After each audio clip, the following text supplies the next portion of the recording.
100% result સાથે અત્યારે free થઈ ગઈ. બરાબર. દવાખાને ગયો, ડોક્ટરે ઓપરેશન કરવાની વાત કરી હતી. પછી અહીંયા પ્રતિક સાહેબનો રિવ્યુ મને મળ્યો. અત્યાર સુધીમાં લગભગ 700 થી 800 પેશન્ટના કમરના દુખાવા ઓછા થઈ ગયા છે. અમારી પાસે ક્લાસ 4B લેઝર થેરાપી, એના પછી છે અમારી પાસે શોકવેવ થેરાપી, એના પછી છે અમારી પાસે ટેરાહર્ટ્ઝ થેરાપી છે, એક પછી છે ટેકાર થેરાપી. એક સાચી વાત કહું, કેડના કડાકા કે શરીરના અમુક દુખાવા દવા અને ઓપરેશનથી જે ફેર નથી પડ્યા ને એ ફેર ફિઝિયોથેરાપી ટ્રીટમેન્ટથી પડ્યા છે. આપ લોકો છો આરબી ન્યૂઝની અંદર અને હું છું તમારી સાથે રવિ બરાસરા. અવની ચોકડી જેવા જાણીતા લોકેશન ઉપર બાલાજી પ્રોવિઝનની એક્ઝેક્ટ બાજુમાં જે ઓલી ભવાની સોડા નથી, ત્યાંથી લિફ્ટમાં તરત ચોથો માળ દબાવતા જે જગ્યા પર આપણને ટ્રીટમેન્ટ મળે છે એ ફિઝિયોથેરાપી ટ્રીટમેન્ટ અને રિહેબ સેન્ટર જે જગ્યા પર છે એ સાહેબ આપણી સાથે જોડાયા છે. સૌથી પહેલાં પ્રતિક સાહેબ, સ્વાગત છે. આજે અમારે આ હેલ્થ પ્લસ ફિઝિયોથેરાપી ને રિહેબ સેન્ટરના 5 વર્ષ સફળતાપૂર્વક પૂર્ણ થયા છે 5 વર્ષ અને અમે 6થા વર્ષમાં મંગલ પ્રવેશ કર્યો છે. એ બદલ હું મોરબીના તમામ ડૉક્ટર્સો, મોરબીના તમામ લોકો તથા મારા સ્ટાફ કે જે પહેલાં બી રહી ચૂક્યા છે અને અત્યારે જે છે એમનો હું ખૂબ ખૂબ દિલથી આભાર વ્યક્ત કરું છું.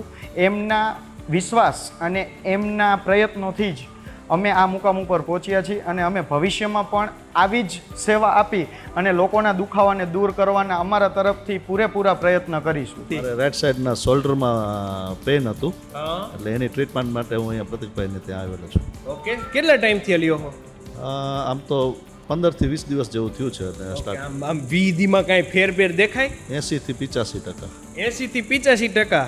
વાહ, એટલે દવા કરતા સારું છે એમ ને? બિલકુલ 100%. ખરેખર ફિઝિયોથેરાપીનો અર્થ ઘણા બધા દુખાવાની અંદર ઉપયોગમાં લેવાતો હોય છે. એવું જરૂરી નથી કે ઓપરેશન પછી જ ફિઝિયોથેરાપી લેવી જોઈએ. ઓપરેશન કરવું હોય એના પહેલાં પણ તમે થોડાક દિવસ પહેલાં ફિઝિયો કરીને જાઓ તો જેથી કરીને તમારા સ્નાયુ મજબૂત થઈ જતા હોય છે અને ઓપરેશન પછી એનું તમને સારું રિઝલ્ટ મળતું હોય છે. જેમ કે ગોઠણના તાતણાનો દુખાવો છે તો એ તાતણામાં ઘણી વખત ઓર્થોપેડિક સર્જન એવું કહેતા હોય છે કે અત્યારે 15 દિવસ તમારે એક્સરસાઇઝ કરવાની છે, એના પછી આપણે ઓપરેશન કરશું. તો એનો મતલબ શું છે કે એ સ્નાયુ તમારા મજબૂત થઈ ગયા, જેથી કરીને ઓપરેશન પછી બીજા દિવસથી જ પેશન્ટને ચાલવામાં વાંધો નથી આવતો. ભાઈને તો ઘર કરતા હારી ઊંઘ આવતી લાગે મામા. આ બાજુની સાઈડ પડખું ફરીને તમે તો શું વર્યા, કેડમાં કઈ કડાકા બોલી ગયા લાગે? કેડમાં બહુ દુખતું હતું 15 દિવસ થયા.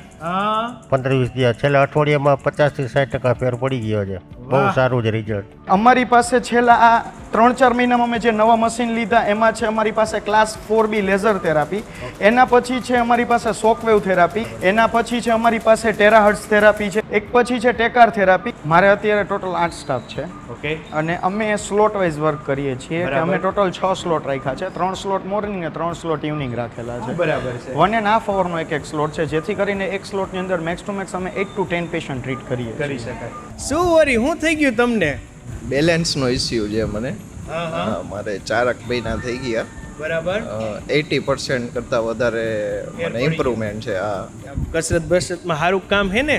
કસરતમાં 1 નંબર કામ છે સર. ડેઈલી આવે પૂછે કેટલું ઇમ્પ્રુવમેન્ટ, શું કાંઈ બધું.